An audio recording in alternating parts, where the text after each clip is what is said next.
জনসংযোগ যাত্রা শুরু করেছেন অভিষেক ব্যানার্জি। তিনি 2 মাস ধরে রাজ্য ঘুরবেন। শুরুর আগে জানিয়েছিলেন কর্মসূচির 2 মাস তিনি কলকাতা ফিরবেন না।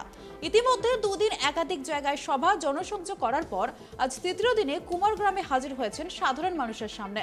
নিজের বক্তব্যে বিরোধীদের কটাক্ষ করে অভিষেক বলেন তিনি বাইরে থাকবেন টানা 60 দিন, বিরোধীরা পারলে 6 দিন থেকে দেখান। অভিষেক বলেন এখন আপনারা বুঝতে পারছেন বিজেপিকে ভোট দেওয়া আর খাল কেটে কুমির আনা একই।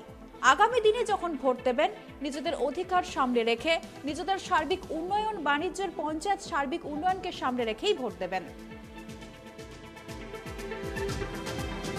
আমরা কেন চাইছি যে এই পঞ্চায়েত আগামী দিন প্রগতিশীল বা মানুষের পঞ্চায়েত হোক, তার কারণ আগামী দিন আপনাদের সকলকেও বুঝতে হবে যে আলিপুরদুয়ার জেলায় 2019 সালে আমরা হয়তো প্রত্যাশিত বা আশানুরূপ ফল করতে পারিনি।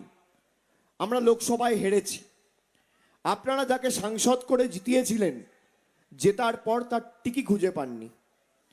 পরবর্তীকালে বিধানসভায় 5টা আসনের মধ্যে আলিপুরদুয়ারের মানুষ 5টা আসনেই বিজেপিকে জিতিয়েছে। তার কারণ কি? আপনারা ভেবেছিলেন যে আলিপুরদুয়ার হয়তো আগামী দিন আলিপুরদুয়ার, কুচবিহার, জলপাইগুড়ি মিলে আলাদা পৃথক রাজ্য বিজেপি গড়বে এবং আপনারা আপনাদের অধিকার পাবেন। এখন আপনারা বুঝতে পারছেন যে বিজেপিকে ভোট দেওয়া আর খাল কেটে কুমির আনা এক।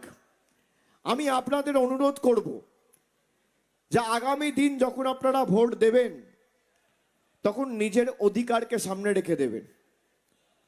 আগামী দিন যখন আপনারা ভোট দেবেন তখন নিজের সার্বিক উন্নয়নকে সামনে রেখে দেবেন। আগামী দিন যখন আপনারা ভোট দেবেন তখন নিজের পঞ্চায়েতের সার্বিক উন্নয়নকে সামনে রেখে দেবেন।